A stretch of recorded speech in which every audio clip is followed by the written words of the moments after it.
कल हम लोग जो बात कर रहे थे उसमें थोड़ा बदलाव करना पड़ेगा, क्योंकि सारी चीजें देखी और देखने के बाद जो स्थिति निकल कर आ रही है उसमें इन शब्दों का जो यहां लिखे हैं कि जो कोई किसी कार्य को ऐसे आशय या ज्ञान से और ऐसी परिस्थितियों में करेगा कि यदि वह उस कार्य द्वारा मृत्यु कारित कर देता तो वह हत्या का दोषी होता तो वह दोनों में से किसी बात के करा। ये नहीं, जो बात यहां लिखी गई है इन शब्दों का क्या अर्थ हो कि ऐसी परिस्थितियों में करेगा, इसी के कारण सारा कंफ्यूजन पैदा हो रहा था। तो आप अपनी किताबों में देखेंगे एक हेड उन्होंने अलग से दिया है और उस हेड में उन्होंने कहा है जब 307 आप पढ़ना शुरू करेंगे या 109 पढ़ना शुरू करेंगे तो वहां एक अलग से हेड दिया है और उस हेड में उन्होंने यही लिखा है कि क्या इस धारा के अंतर्गत अपराध करने के लिए कार्य ऐसा होना चाहिए जो मृत्यु करने में समर्थ हो। इसी शीर्षक के अंतर्गत उन्होंने सारी बात की व्याख्या की है और फिर शुरुआत यहां से हुई है जो बात कल हमने कही और शुरुआत में उन्होंने बंबई उच्च न्यायालय का मत दिया है और बंबई उच्च न्यायालय ने जो अर्थ किया उसी के कारण कंफ्यूजन पैदा होता है। उन्होंने यह मत दिया है कि यदि कार्य ऐसा है जो अंतिम रूप से मृत्यु कारित ही नहीं कर सकता तो मामला इस धारा के क्षेत्र में नहीं आएगा और तब मामला 511 के क्षेत्र में जाएगा। लेकिन वहां एक सवाल उठ जाता है कि 511 ऐसे सेक्शन को लागू ही नहीं हो सकती, ठीक है ना, जहां मृत्युदंड प्रोवाइड है। समस्या ये आ रही है। तो बंबई उच्च न्यायालय का यह मत बहुत साउंड नहीं दिखाई देता, ठीक है, लेकिन आप उस हेडिंग को पढ़ना शुरू करेंगे तो बिल्कुल शुरुआत में बंबई उच्च न्यायालय का ही मत दिया है और बंबई उच्च न्यायालय ने यह कहा कि सेक्शन यह कहता है कि यदि कार्य से मृत्यु हुई होती तो हत्या का अपराध हुआ होता। ठीक, ऐसी परिस्थितियों में और ऐसे आशय और ज्ञान के साथ यदि काम किया गया है तो ही मामला इस धारा के अंतर्गत आएगा, अदरवाइज नहीं आ सकता। लेकिन इस आशय और इस ज्ञान के साथ मृत्यु कारित करने का प्रयत्न किया गया, किंतु काम जिन परिस्थितियों में हो रहा था उन परिस्थितियों में मृत्यु हो ही नहीं सकती थी। तो बंबई उच्च न्यायालय का कहना है कि फिर इस धारा के अंतर्गत तो मामला आ ही नहीं सकता और बंबई उच्च न्यायालय की बात ठीक भी दिखाई देती है, ठीक है, लेकिन फिर जाएगा कहां मामला। सवाल यह उठ खड़ा होता है कि फिर आखिर जाएगा कहां, क्योंकि आप 511 में ले जाएंगे। बंबई उच्च न्यायालय ने यही कहा कि 511 में जा सकता है, लेकिन 511 में जा ही नहीं सकता क्योंकि वहां एक आर्गुमेंट आ जाता है कि वहां सीधा लिखा है 511 यानी 62 शायद हो गई है बीएनएस में कि मृत्युदंड जहां प्रोवाइड है उन अपराधों को छोड़ देने के बाद, और यहां मृत्युदंड एक दंड के रूप में प्रोवाइड है इसलिए वो मसला भी नहीं बनता, ठीक है। और विभिन्न उच्च न्यायालयों के मत आते रहे लगातार, ठीक है। इलाहाबाद उच्च न्यायालय उसने विसम्मत मत दिया, ठीक है। इलाहाबाद उच्च न्यायालय ने कहा कि नहीं, यह बात नहीं है। यहां सिर्फ तात्पर्य ऐसे आएगा कि व्यक्ति ऐसी परिस्थितियों में काम न कर रहा हो कि उसका कृत्य निर्दोष बन जाए। जैसे यहां यह लिखा है ना कि इस ज्ञान और आशय से और ऐसी परिस्थितियों में करेगा, यानी परिस्थितियां ऐसी ना हो, यानी अपवादिक न हो या प्राइवेट डिफेंस से संबंधित न हो, क्योंकि अगर वो है तो फिर हत्या का अपराध हो ही नहीं सकता। ठीक है ना। तो यहां ऐसी परिस्थितियां, इन शब्दों का तात्पर्य है, यह नहीं निकाला जा सकता कि काम जो किया गया है वो स्वयं में मृत्यु कारित करने के लिए समर्थ होना ही चाहिए। इस कार्य का इस धारा के अंतर्गत अपराध का जो गठन होता है वो ज्ञान और आशय इसी से होता है। इसका परिस्थितियों से जो ताल्लुक है वो केवल यहीं तक है कि उस ज्ञान के करने के समय कोई ऐसी परिस्थिति मौजूद न हो जो कार्य को निर्दोष कर दे। ठीक है ना, या हत्या से बाहर ले जाए।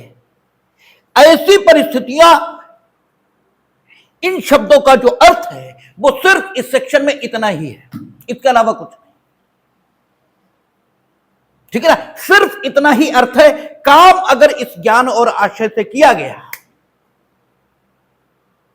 कि व्यक्ति की मृत्यु कारित की जाए, और वो ज्ञान और आशय उस स्तर का है जिस स्तर का आशय और ज्ञान होने पर हत्या का अपराध यह गठित होता है, तो आप कार्य की दिशा में आगे बढ़े। कोई है क्या बाहर? बंदर है। तो आप कार्य की दिशा में आगे बढ़े, बस बात खत्म हो गई। आपने हत्या का प्रयत्न किया है और 511 एप्लीकेबल नहीं होगी। ठीक है ना, 511 एप्लीकेबल ही नहीं हो सकती, क्योंकि वहां स्थिति क्या है कि मृत्युदंड एक दंड के रूप में प्रोवाइड है, तो दिक्कत आ जाएगी। ठीक है, लेकिन ये विभिन्न मत चलते रहे हैं विभिन्न उच्च न्यायालयों के। अब एक चीज और भी है, जब कोई काम आप करना शुरू करते हैं, ठीक है, तो हमने इस ज्ञान और आशय से काम करना शुरू किया कि उस ज्ञान और आशय से काम के पूरा होने में, या काम के पूरा होने पर जो अपराध गठित होगा वो हत्या का होगा। ठीक है, अब क्योंकि गोली मारकर ही हत्या नहीं की जाती, ठीक है, गोली मारकर ही हत्या की जाती हो ऐसा तो है नहीं, क्योंकि हत्या की डेफिनेशन में लिखा है कि इस ज्ञान और आशय से आप कोई काम करेंगे। ठीक है, कि किसी व्यक्ति की मृत्यु कारित की जाए और उसकी मृत्यु हो जाए। ठीक है, तो इसमें केवल इतना तो है नहीं कि आप मृत्यु ही कारित, ठीक है, आप गोली मारकर ही मृत्यु कारित करें, ऐसा तो है नहीं। किसी भी काम से ऐसा हो सकता है। देयर में बी सेवरल फैक्चुअल सिचुएशंस। ठीक है, तो एक मामला ओम प्रकाश का, यह अंतिम रूप से उच्चतम न्यायालय के समक्ष पहुंचा, और उसकी जो फैक्चुअल सिचुएशन है वो ये कि एक स्त्री को बंद करके रखा गया और उसे लगातार भूखा रखा गया। वो वहां से निकल भागी और अथॉरिटीज के पास पहुंच गई और मुकदमा कायम हुआ और ट्रायल हुआ और सारी चीजें हुई। प्रश्न यह था कि क्या इसको जिन्होंने भूखा रखा उन्होंने हत्या के प्रयत्न का अपराध किया है या नहीं। सवाल यही था। तो यह कहा गया कि आपने इस ज्ञान और आशय से इसे भूखा रखा है। आशय भले ही ना हो, लेकिन आपका ज्ञान इस लेवल का था कि अगर आप इसे भूखा रखेंगे तो इसकी मृत्यु होगी। हालांकि आज ही भूखा रखेंगे और आज ही हो जाएगी, ऐसी बात नहीं है। ठीक है, आज आपने भूखा रखा और आज ही ये मर जाएगा, ऐसा थोड़ी है। ठीक है, जहर की छोटी छोटी मात्राएं देकर आप हत्या कर रहे हैं। भाई छोटी छोटी मात्राएं दे रहे, तो पहले दिन जब आपने मात्रा दी तो उसी दिन तो नहीं मरेगा। ठीक है, जब छोटी छोटी मात्राएं देने से शरीर में इतना जहर पहुंच जाएगा कि अब उसकी मृत्यु हो, तब वो मरेगा। यानी फैक्चुअल सिचुएशंस में ऐसी स्थितियां हो सकती हैं कि परिणाम लाने वाला जो अंतिम काम है, परिणाम लाने वाला जो अंतिम काम है, परिणाम की दिशा में किए गए पहले काम इससे काफी दूरी रखता हो, यह भी स्थिति हो सकती है। गोली मारने में तो फट से मार दी, बात खत्म हो गई। लेकिन चूंकि फैक्चुअल सिचुएशंस बहुत सारी हो सकती हैं, इसलिए जो अंतिम रूप से काम लाने वाला, अंतिम रूप से परिणाम लाने वाला काम है, ठीक है, वो भले ही दूर हो, लेकिन परिणाम की दिशा में अगर एक काम भी किया गया तो इस एक काम और जो अंतिम काम है परिणाम लाने के लिए, इसके बीच भले ही दिनों की दूरी हो, लेकिन जैसे ही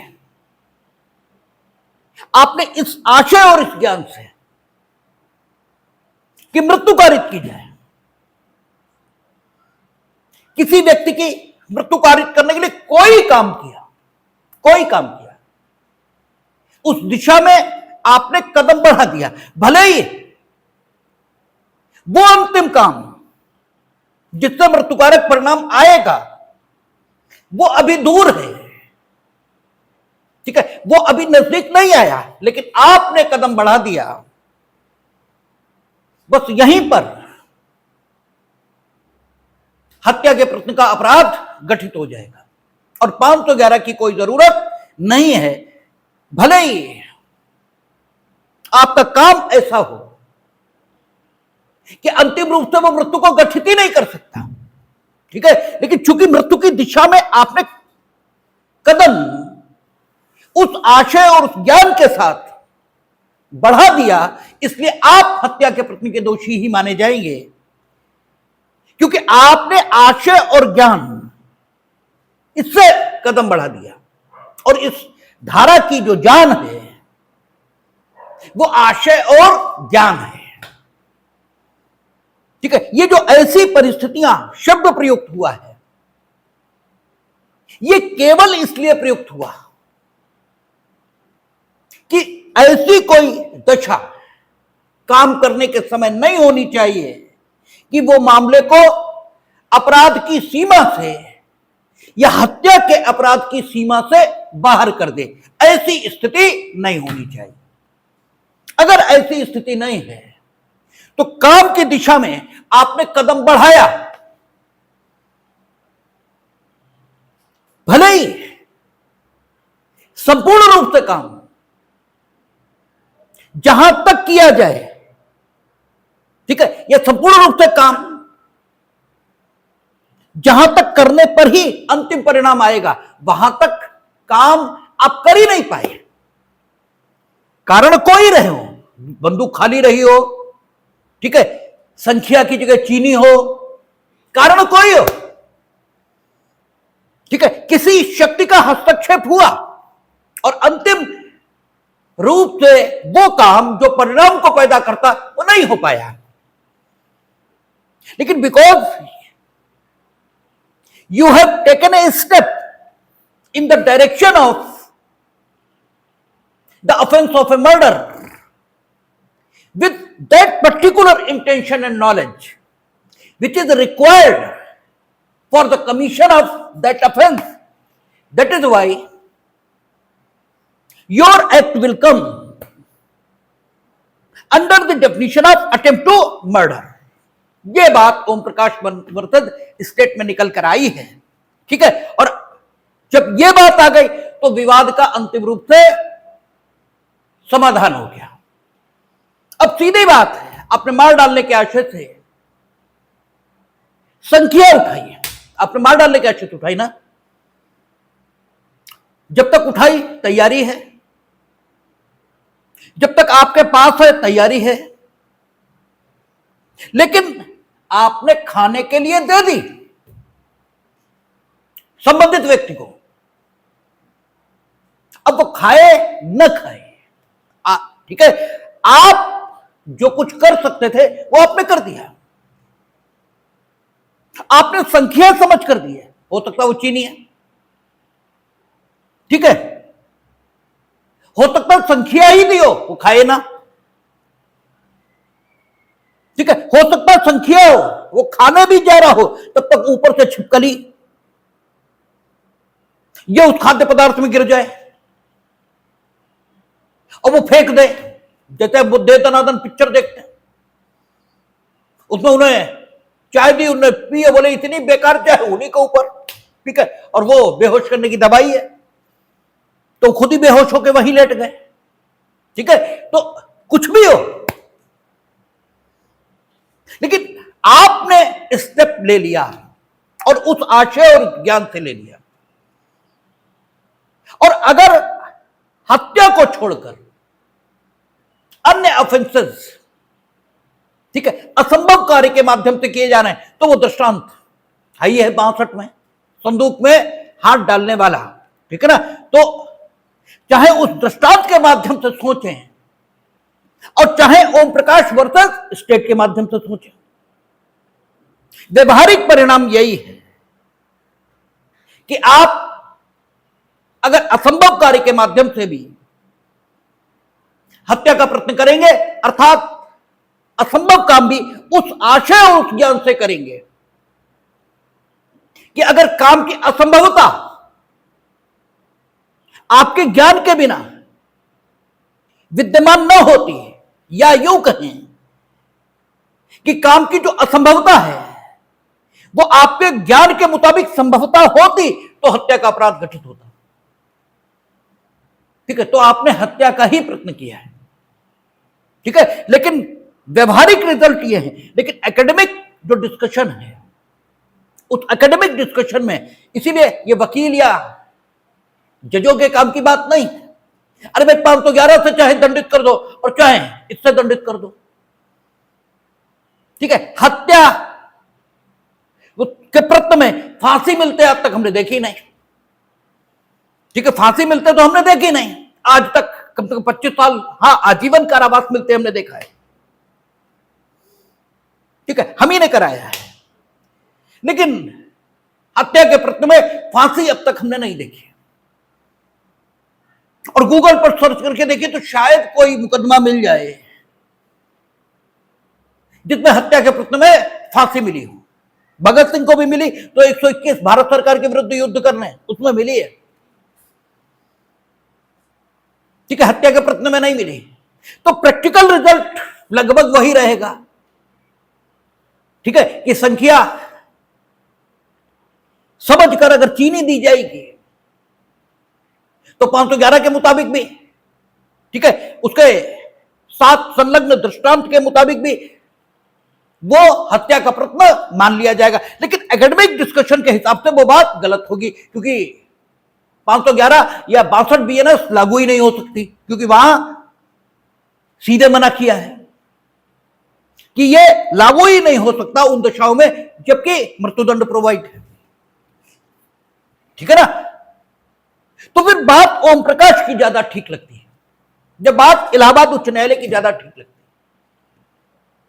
कि इस जो ये जो सेक्शन है, इसकी ज्ञान और आशय, और ये जो ऐसी परिस्थितियां शब्द लिखा है, इनका अर्थ सिर्फ इतना ही है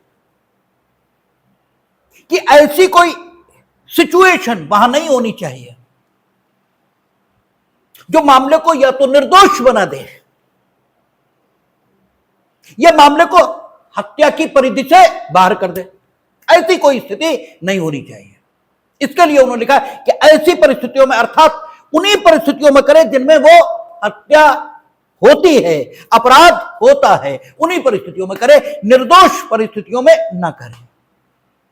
बाकी सेक्शन की जान आशय और ज्ञान है। और जब आशय और ज्ञान है तो सीधी सी बात है, आपने आशय और ज्ञान से काम की शुरुआत कर दी। अब वो अंतिम काम जो परिणाम को ले आता है, यद्यपि वहां तक आप नहीं पहुंचे, ठीक है, किन्हीं भी परिस्थितियों के कारण, बंदूक भरी हुई नहीं थी, संख्या की जगह चीनी थी, ठीक है ना, आपने गोली चलाई, बारूद सीली हुई थी, ठीक है, गोली निकल कर गई ही नहीं बाहर तक, तब तक नाल फट गई, आपकी खोपड़ी पर ईंट गिर गई, आप ही, ठीक है, वहां लेट गए, ठीक है, आपके बर्रैया ने काट लिया, कुछ भी हुआ, लेकिन आपने उस ज्ञान और आशय से काम किया, गोली चला दी, ठीक है, ट्रिगर दबा दिया, अब बारूद के सीले होने के कारण गोली निकली नहीं,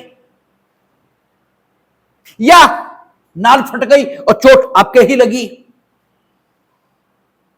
ठीक है, या गोली चली लेकिन दीवार से टकरा गई, पहुंची नहीं टारगेट तक, या टारगेट तक गई, चोट ही नहीं लगी, ठीक है, और फिर ये गोली के उदाहरण हुए, आपने जहर खिलाया, अपनी समझ में वो थी मिठाई,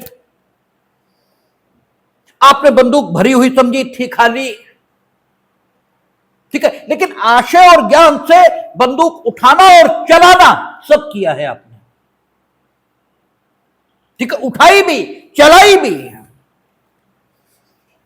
ठीक है, संख्या अपनी समझ से संकलित भी की और दी भी, दोनों काम किए, और इन परिस्थितियों में कोई मिटिगेटिंग सर्कमस्टांस ऐसी मौजूद नहीं है जो आपके कार्य को अपराध की सीमा से बाहर ले जाए। इसलिए उन्होंने कहा कि इन सारे मामलों को 511 के हिसाब से नहीं देखेंगे, इन सारे मामलों को 307 के हिसाब से और इसी धारा के अंतर्गत माना जाएगा। कल जो बात कही गई उसमें आप इतना बदलाव करेंगे, शेष सारी बातें जस की तस, ठीक है, क्योंकि शुरुआत हमने इंजरीज से की थी, ठीक है, और ये सुप्रीम कोर्ट तक ने स्वीकारा है, सबने स्वीकारा है कि ज्ञान और आशय यही महत्वपूर्ण चीज है, तो बाकी सारा ठीक है, केवल इतनी सी बात का बदलाव आप करेंगे। कल ये प्रश्न उठ गया और फिर हमारे लिए भी, ठीक है, बात कठिन थी तो बिना देखे नहीं बोली जा सकती थी, ठीक है, हमें भी देखना पड़ा और देखकर जो स्थिति आई है वो यही स्थिति है। तो हत्या के प्रश्न उस क्षण मान लिए जाएंगे जिस क्षण आपने उस ज्ञान और आशय से काम कर दिया, उस ज्ञान और आशय से काम कर दिया, जिस ज्ञान और आशय से काम करने पर हत्या का अपराध गठित होता है, उस ज्ञान और आशय से जब आपने काम कर दिया तो भले ही आपने काम सिर्फ उसी सीमा तक किया है जिस सीमा तक काम का किया जाना काम की दिशा में सिर्फ प्राथमिक कदम उठाना कहा जा सकता है, अंतिम कदम दूर है। आपने जहर की बहुत छोटी मात्रा उसे दी है, क्योंकि डॉक्टर्स ने बताया है कि 30 दिन में अगर इतना जहर पहुंचा दिया जाएगा मर जाएगा, और अभी पहले दिन आपने छोटी सी मात्रा दी, अभी 30वां दिन बहुत दूर है और अभी पकड़ गए आप। 30 दिन भूखा रखना था तब मरता, पहले दिन आपने खाना नहीं दिया वो भाग गया, भाई कोई जरूरी थोड़ा ही है वो रुका ही रहेगा, वो भाग गया, वो कप्तान साहब पास पहुंच गया, ठीक है, तो आप किस अपराध के दोषी? अभी अंतिम दिन तो बहुत दूर है, अभी तो पहले ही कदम उठा है। लेकिन ज्ञान और आशय, ज्ञान और आशय और काम के डायरेक्शन में कदम वो अंतिम है, पहला है, इससे मतलब नहीं, क्योंकि फैक्ट सिचुएशन अलग अलग हो सकती है। खाना न देकर मृत्यु की जा सकती है, जहर की छोटी मात्राएं देकर मृत्यु की जा सकती है, गोली मारकर मृत्यु की जा सकती है, जहर देकर मृत्यु की जा सकती है, इतनी मात्रा में कि पहली बार में हो जाए। ठीक है ना? तो सुरक्षित रूप से, सैद्धांतिक रूप से अपने दिमाग में यह समझ लेना जरूरी है कि हत्या का प्रश्न उस आशय और उस ज्ञान से काम करने की दशा में गठित होगा जिस आशय और जिस ज्ञान से काम करने पर हत्या का अपराध गठित होता है। यदि व्यक्ति की मृत्यु नहीं होती तो हत्या का प्रश्न होगा। ठीक है? और विभिन्न तथ्य स्थितियों को ध्यान में रखकर यह सुरक्षित रूप से कहा जाएगा कि काम, ठीक है, इस दिशा में, यानी अंतिम परिणाम को उत्पन्न करने के लिए काम यदि आपने करना प्रारंभ कर दिया है या काम अंतिम बिंदु पर पहुंच गया, इन दोनों बातों से कोई फर्क नहीं पड़ेगा। तथ्य स्थिति के मुताबिक यह हत्या का प्रश्न ही माना जाएगा। और आज हम सैद्धांतिक रूप से संतुष्ट हुए कि संख्या समझकर अगर चीनी दी गई है, ठीक है, तो हत्या का प्रश्न क्यों मानेंगे? हमने आपसे कई बार कहा कि हमने 11 में दिए और 11 में गलत करके आए हैं। ठीक है, 11 में गलत किया क्योंकि ऐसी परिस्थितियों में इन शब्दों का अर्थ नहीं लगा सके। और कम से कम 40 और 50 बार आईपीसी पढ़ लेने पर भी वो हेडिंग जो आज दिखी वो दिखी नहीं और पढ़ाई नहीं, उसी किताब में लिखा है, पढ़ाई नहीं। ठीक है, और गलत करते रहे। तो आज सैद्धांतिक रूप से यह बात, ठीक है, व्यवहारिक रूप से तो वहां कोई समस्या आती नहीं, प्रैक्टिकली वहां कोई समस्या आती नहीं। हत्या का प्रश्न है, हो गया, ज्ञान और आशय साबित किया, बात खत्म हो गई। ठीक है, लेकिन एकेडमिक पॉइंट ऑफ व्यू से समस्या थी और एकेडमिक पॉइंट ऑफ व्यू से आज ही हम संतुष्ट हुए, क्योंकि आज ओम प्रकाश बनाम स्टेट वो हमने पूरा बैठ के पढ़ा, तब जाकर के स्थिति क्लियर हुई। और ये शौकत सर की बात को और प्रमाणित करता है। वो कहा करते थे कि अगर सिद्धांतों को आपको समझना है तो आपको जो केस लॉ है उसे पढ़ना चाहिए। लेकिन दिक्कत यह है कि आपसे यह कहो तो आप आईपीसी पढ़ने के बजाय केस लॉ पढ़ना शुरू कर देते हैं। पहले आईपीसी पढ़नी पड़ेगी,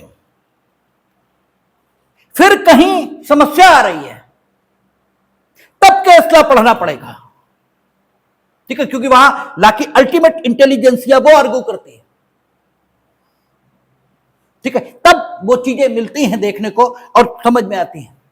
तो विशेष परिस्थितियां जिनका जिक्र यहां हुआ, इनका क्या अर्थ है, ये अगर समझना है तो वो वहां देखना है। ये नहीं कि वो 307 क्या है ये वहां देख रहे हैं। ठीक है, तो ये आपकी स्थिति रहेगी। यानी हत्या का प्रश्न चाहे ऐसे कार्य के माध्यम से किया गया हो जो स्वयं में मृत्यु को गठित कर ही नहीं सकता, लेकिन आपने उस आशय और उस ज्ञान से किया है कि इससे मृत्यु हम कारित कर देंगे, तो आप हत्या के प्रश्न के दोषी होंगे, भले ही उस कार्य से मृत्यु हो ही नहीं सकती थी। यानी आपने बच्चों वाला पिस्टल निकाला और आपके मुताबिक वो पिस्टल है और आपने चला दिया। ठीक है, वो टोमेटो केचप निकलकर उनके कपड़ों पर गिर गया, लेकिन तुम हत्या के प्रश्न के दोषी हो। ठीक है, सजा आपको क्या मिलनी चाहिए, इस पर आगे बात होगी। ठीक है, हो हत्या के प्रश्न के दोषी, लेकिन सजा क्या मिले, तो आपको कोई चोट नहीं लगी, आपको चोट लगी, इन सब बातों के आधार पर आपके जो दायित्व हैं सजा के संबंध में वो बदलते जाएंगे। ठीक है, तो आगे कहता है जो कोई किसी कार्य को ऐसे आशय या ज्ञान से और ऐसी परिस्थितियों में करेगा, इन ऐसी परिस्थितियों में, ये जो शब्द हैं इनसे अर्थ सिर्फ इतना लेंगे कि ऐसी परिस्थितियां नहीं होनी चाहिए कि मामला हत्या से बाहर ही चला जाए, निर्दोष बन जाए। यानी ऐसी परिस्थितियां होनी चाहिए कि वो आपराधिक कृत्य बना रहे, ऐसी परिस्थितियां होनी चाहिए। ठीक है, जो कोई किसी कार्य को ऐसे आशय ज्ञान से और ऐसी परिस्थितियों में करेगा कि यदि वह उस कार्य से मृत्यु कारित कर देता तो वह हत्या का दोषी होता, तो वह दोनों में से किसी भाग के कारावास से, जिसकी अवधि 10 वर्ष तक की हो सकेगी, दंडित किया जाएगा और जुर्माने का भी दायी होगा। यानी सामान्य सजा 10 साल। ठीक है, और यदि वह ऐसे कार्य द्वारा किसी व्यक्ति को उपाधि कारित हो जाए, यानी अगर हर्ट भी हो गई, यानी हर्ट नहीं हुई तो 10 साल, 10 साल नहीं, 10 साल तक, 10 साल तक अगर हर्ट हो गई, वो सॉरी, अगर कोई हर्ट नहीं हुई, कुछ नहीं हुआ, आपने सिर्फ इस आशय और इस ज्ञान से काम किया और परिस्थितियां ऐसी थी कि आपका कार्य आपराधिक ही माना जाएगा, निर्दोष नहीं माना जाएगा। परिस्थितियां ऐसी हैं कि आपका कृत्य हत्या का ही अपराध गठित करेगा, हत्या की कोट में न आने वाला आपराधिक मानववध आदि किसी अपराध को गठित नहीं करेगा। यही अर्थ है ऐसी परिस्थितियों का, ऐसा माननीय उच्चतम न्यायालय ने कहा है। ठीक है, ऐसी परिस्थितियों में आपने उस आशय और ज्ञान से काम किया जो हत्या के लिए आवश्यक है, तो काम पूर्णता के स्तर तक पहुंचा या पूर्णता से नेक्स्ट टू कंप्लीशन इस लेवल तक पहुंचा, या केवल एक कदम आप काम की दिशा में आगे बढ़े थे, इससे मतलब नहीं है।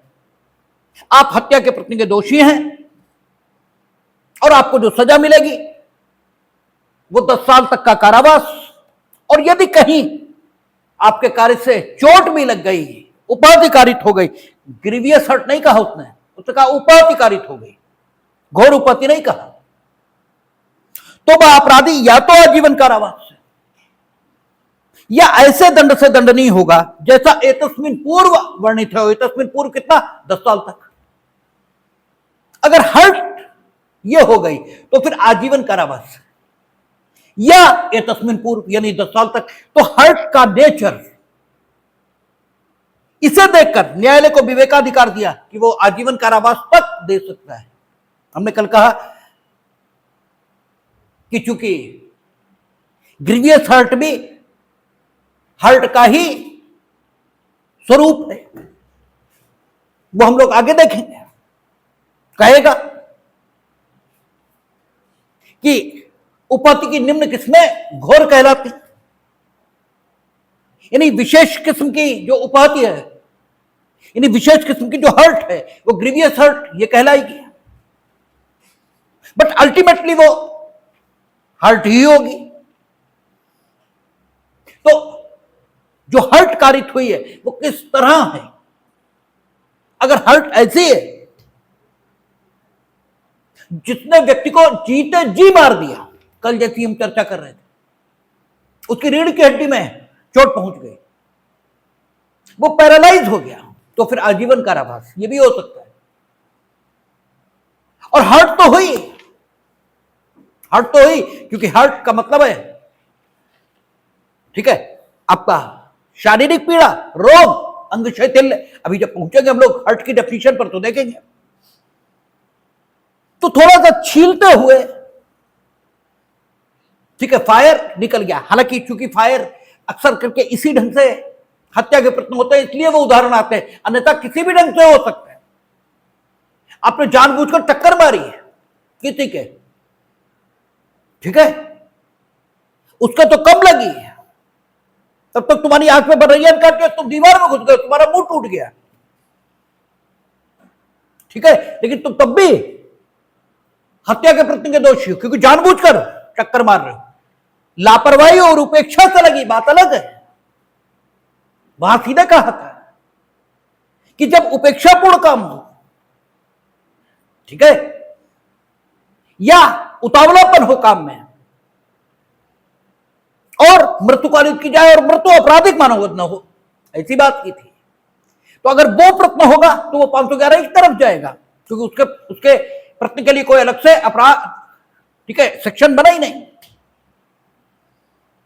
लेकिन सीधी सी बात है,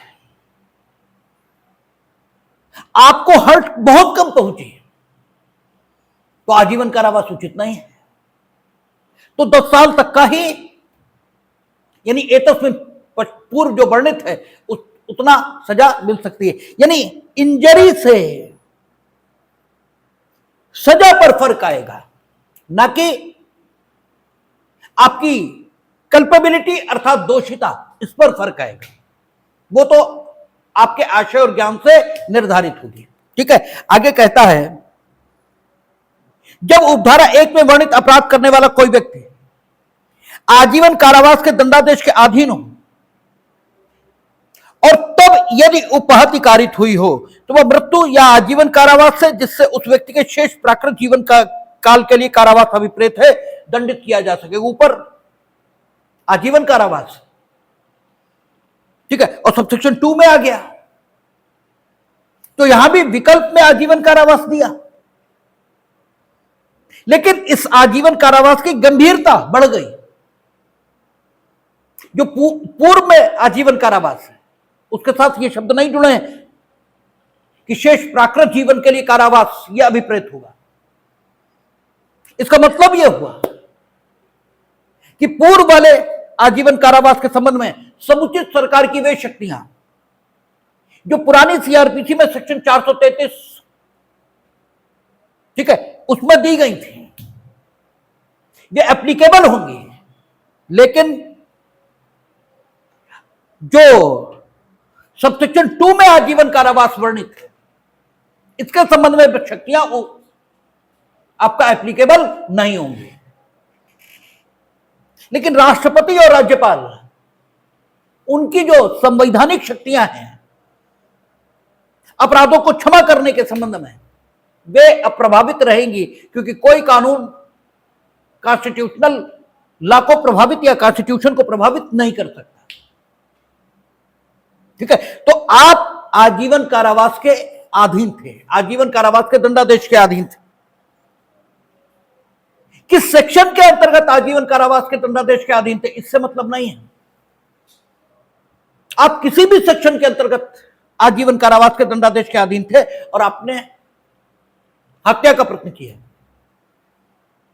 तो उसने कहा कि आजीवन कारावास या मृत्यु दंड ये आपको मिल सकता है। लेकिन इस आजीवन कारावास को डेफिनेटली ऊपर वाले आजीवन कारावास से अलग होना ही चाहिए। तो उस अलगाव को उत्पन्न करने के लिए यहां उन्होंने कहा कि शेष प्राकृत जीवन के लिए कारावास या विपरीत होगा।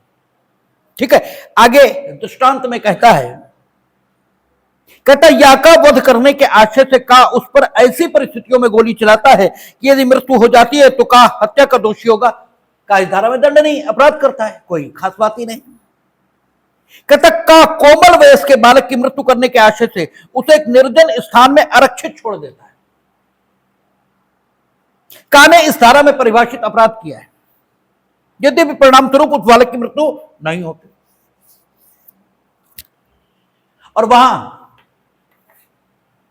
ठीक है, हम लोगों ने पहले कौन सा था सेक्शन 317 था ना, और अब कौन सा हो गया है, पढ़ के आए हम लोग 93। ठीक है, 93 जरा देखेंगे इसकी भाषा क्या है। 93 कहता है, आरक्षित डाल दिया जाना और परित्याग। जो कोई 12 वर्ष से कम आयु के बालक का पिता या माता होते हुए या ऐसे बालक की देखरेख का भार रखते हुए ऐसे बालक का पूर्णतः परित्याग करने के आशय से उस बालक को किसी स्थान में आरक्षित डाल देगा या छोड़ देगा, वो दोनों में से किसी बात के कारावास जिसकी अवधि 7 वर्ष तक की हो सकेगी। ठीक है, पूर्णतः परित्याग करने के आशय से उस बालक को किसी स्थान में आरक्षित डाल देगा। स्थान स्वयं कैसा है ये नहीं लिखा है। ठीक है, किसी स्थान में आरक्षित डाल देगा। स्थान कोई है, मेला चल रहा है, सड़क है, घर है, बालक की आयु 12 वर्ष से कम है, आपकी हैसियत माता या पिता या संरक्षक की है, और आपने पूर्णतः परित्याग करने के आशय से, ठीक है, उस बालक को किसी भी स्थान में आरक्षित छोड़ दिया है, ठीक है, आप सेक्शन 93 के दोषी हैं। स्पष्टीकरण में उसने कह दिया ये बालक आरक्षित डाल दिए जाने के परिणाम स्वरूप मर जाए तो यथास्थिति हत्या या आपराधिक मानववध के लिए अपराधी का विचारण निवारित करना इस धारा से आशयित नहीं है। यानी वो मर भी गया तो आप हत्या के दोषी होंगे। और यहां कह रहा है कि आप इस आशय इस ज्ञान से काम करना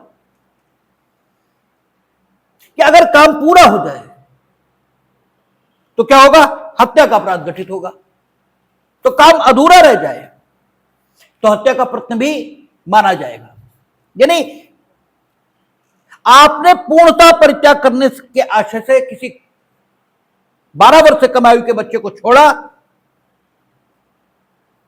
तो आप 93 में तो दोषी हैं ही हैं, साथ में हत्या के प्रयत्न के दोषी भी हो सकते हैं। एक बात, अब अंतर देखें, यहां क्या कह रहा है वो,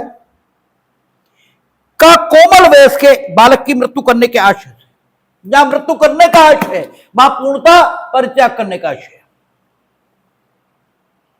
बस सिर्फ परित्याग करने का आशय है, और यहां मृत्यु कारित कर देने का आशय। जब वहां कहा कि पूर्णता परित्याग करने के आशय से भी छोड़ोगे और मर गया,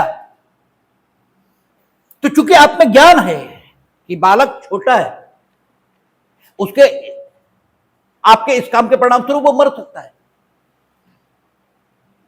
ठीक है, तो आपराधिक मानववध के दोषी तो आप हो ही गए अगर वो मर जाए। और आपने ऐसे स्थान में, फिर अगर स्थान में भी कोई ऐसी विशेषता है जहां पूरी होती संभाव्यता कि वो मर ही जाएगा, लगभग जंगल में छोड़ दिया, एक कुंभ के मेले में छोड़ा, एक थाने के पास छोड़ा और एक जंगल में छोड़ दिया, फर्क आ जाएगा। जंगल में छोड़ दिया तो मर ही जाएगा, तो आपराधिक मानववध जो हत्या है उसके दोषी आप हो जाएंगे।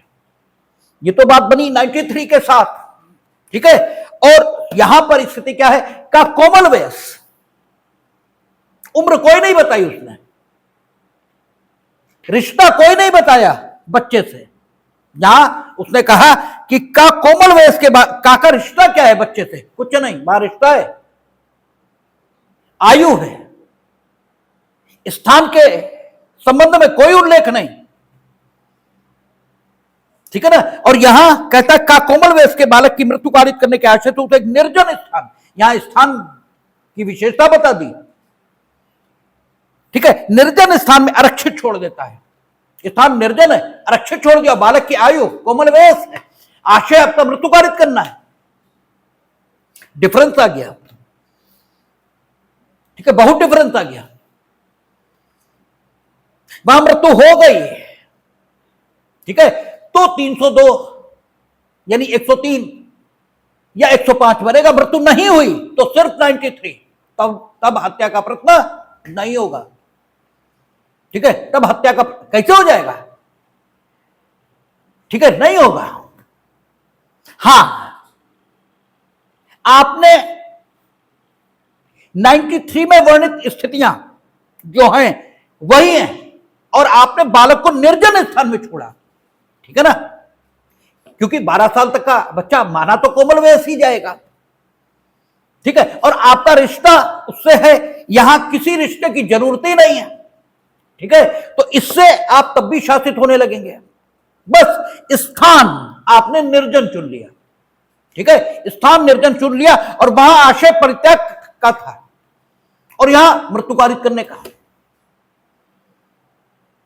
ठीक है, तो निर्जन स्थान में आप छोड़ोगे, पूर्णता परित्याग करने के आशय तो भी मृत्यु कारित करने का आशय आ ही जाएगा या ज्ञान आ जाएगा मृत्यु हो जाने का, ठीक है। तो इन दशाओं में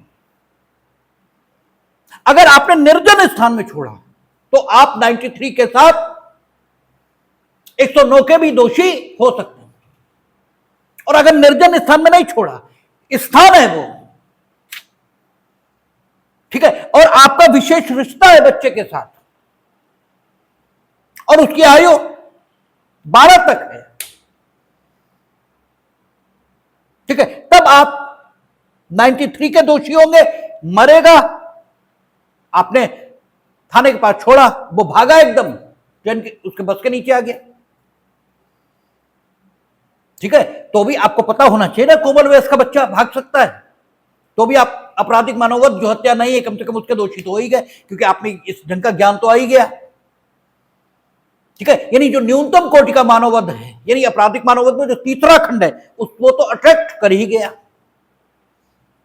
ठीक है ना। और निर्जन स्थान है, निर्जन, तो आप हो सकता 93 के भी दोषी हो, और निर्जन स्थान में जाके किसी ने बचा लिया, भाई ये निर्जन है, बचाने वाले तो मारने वाले से बचाने वाले हमेशा ज्यादा है, किसी ने बचा लिया, वो मोगली है, मोगली बन गया, ठीक है। तो 93 109 के दोषी, तो ठीक है, तब 93 109 के दोषी, और कहीं मर गया तब तो 93 302 गया ही है, ठीक है ना। तो आप देखें क्रिमिनल लॉ कैसे बदलता है, उसकी खूबसूरती इसी बात में है, इसीलिए दिमाग लगता है, इसीलिए सारी चीजें हैं। और बाकी क्या, बाकी तो वहां खड़े हो जाओ, जज साहब को जो करना है वो करेंगे ही, पुलिस को जो करना है वो करेगी ही, तुम आके मुवक्किल को बता देना कि जज साहब ने ये कहा, और मुवक्किल जो बताए वो जज साहब को बता देना, बस बात खत्म। वकालत बहुत आसान है। हम जब सरकारी वकालत में गए थे तो हमारे एक मित्र थे, उन्होंने बताया, वो पहले सरकारी वकील थे, बोले सरकारी वकालत बहुत आसान है। हमने कहा, बोले थोड़ी बस बेशर्मी सीख लो। साहब कहें कि बेवकूफ हो तो कहना ही, ठीक है, तो कहे गधे हो क्या, तो कहना गही। साहब खुद ही सिर मार के वही करेंगे जो उन्हें करना है, ठीक है, बोले तुम्हारा क्या है, खड़े रहना। और अगर बेशर्मी नहीं सीखी तो बहुत कठिन है, तो फिर बहुत ही कठिन है, फिर तो बहुत मेहनत है। तो ये वकालत का सिद्धांत है, अपनी ही कह रहो, कुछ भी वो कहते रहे। आज एक हमारी कोर्ट में थे, सेकंड बेल पेश कर रहे थे, सेकंड बेल भाई जब नहीं, आप 170 बेल एप्लीकेशन लगाए, ठीक है, लगा सकते हैं आप, लेकिन ग्राउंड तो नया चाहिए आपके मेरिट पे। मेरिट आपका कहना है हम प्राथमिक तौर पर निर्दोष दिखाई देते हैं, ये मेरिट है। इस पर पहली बेल एप्लीकेशन आपकी खारिज हो गई, उन्होंने सेकंड रखी, तो उन्होंने कहा कि साहब ने पूछा कि फर्स्ट तो आपकी खारिज है, बोले हाँ फर्स्ट खारिज है। बोले कोई नया ग्राउंड, बोले नहीं निर्दोष है साहब हम। फिर उन्होंने वही शुरू कर दिया, 3-4 बार साहब ने कहा, बोले अच्छा सुनाइए, उन्होंने सुन लिया, बाद में जो चले गए उन्हें खारिज कर दो सेकंड, क्योंकि कोई मेरिट नहीं, ठीक है। अब उनका तो हो ही गया ना, उन्हें मालूम ही नहीं है कि सेकंड कैसे लगनी चाहिए, क्यों लगनी चाहिए, कब लगनी चाहिए, तो जो होना है वो होगा।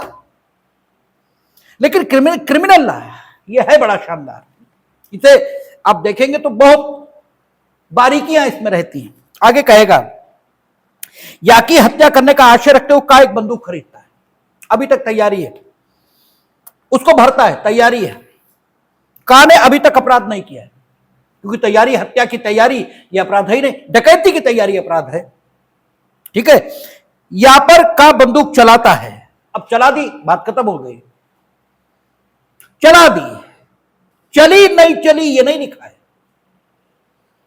चलाता है ये लिखा है।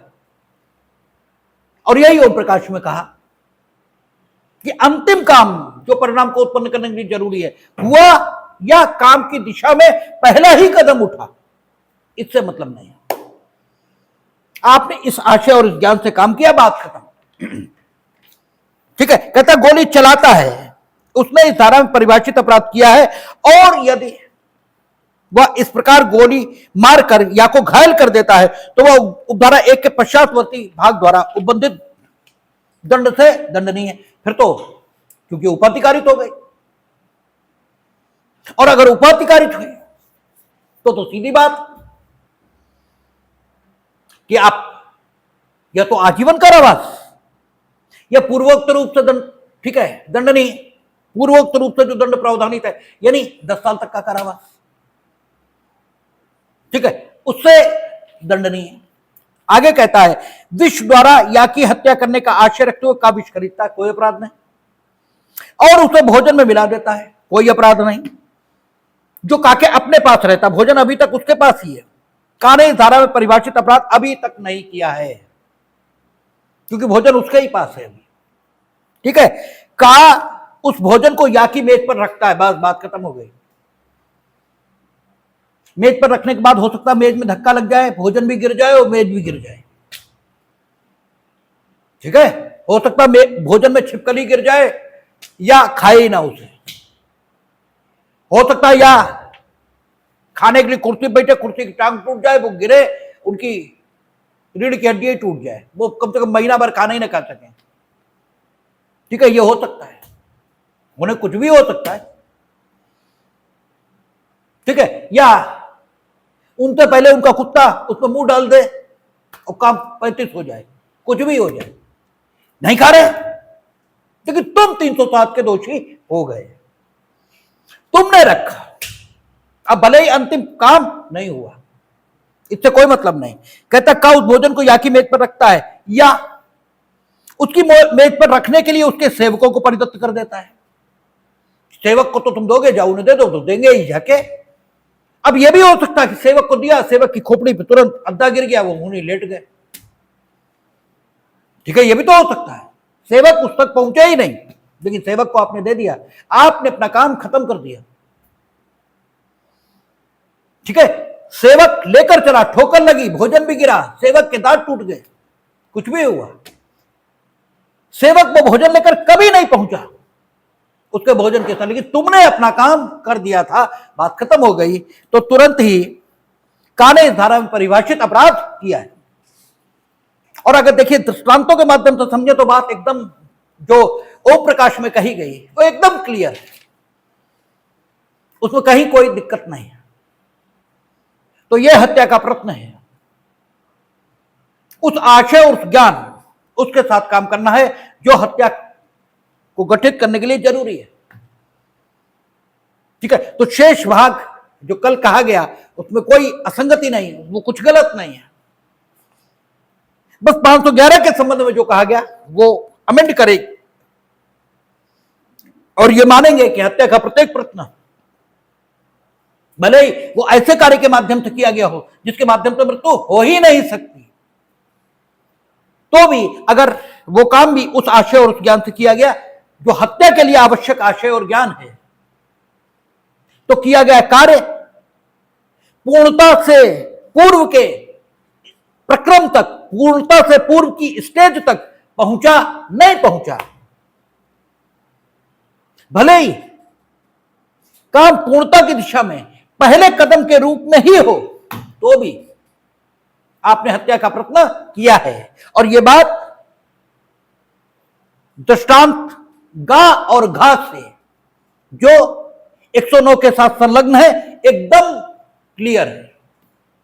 ठीक है, क्योंकि गोली चलाता है, चली नहीं चली स्पष्ट नहीं है,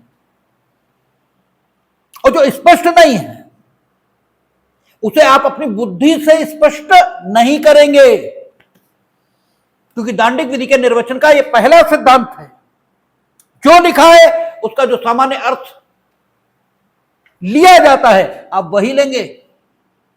जब तक स्वयं विधायी का आपको कोई विशेष अर्थ लेने के लिए डेफिनेशन क्लॉज उसमें शब्द को परिभाषित करके विशेष निर्देश न दे, तो उसने कहा गोली चलाता है, ये कहा,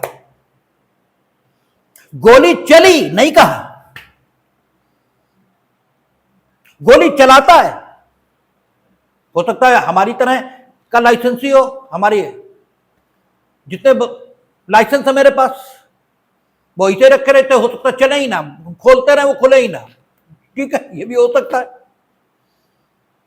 उन्होंने चलाया वो चला ही नहीं। ठीक है, कुछ भी हुआ चलाता है, बस इतना कहा। आपने इस धारा में परिभाषित अपराध किया है, आपने उसकी मेज पर रखा भोजन विषाक्त, या उसके सेवकों को परिदत्त किया, भोजन उसने किया नहीं किया, उसके भोजन की संभावना है नहीं है, सेवक उस तक पहुंचेंगे भोजन लेकर, नहीं पहुंचेंगे, इस सबका कोई मतलब नहीं। आपने यहीं पर इस धारा में परिभाषित अपराध किया। अब देखिए, भोजन आरक्षित छोड़ देना ये गोली मारने के उदाहरण नहीं है, ठीक है। इस धारा के साथ संलग्न दृष्टांतों में सिर्फ गा दृष्टांत नहीं, का और गा, इसमें गोली चलाने का जिक्र है। बाकी खा और घा अन्य प्रकार के कार्यों के माध्यम से हत्या के प्रश्न के दृष्टांत हैं। जबकि सामान्य तौर पर आप लोग और इंक्लूडिंग पुलिस वो यही मानते कि नहीं, गोली अगर मारी जाए तो हत्या और हत्या का प्रश्न होता है, बाकी कुछ भी किया जाए। एक बार तो हम देख रहे थे सिर पे कुल्हाड़ियों के 8-10 वार,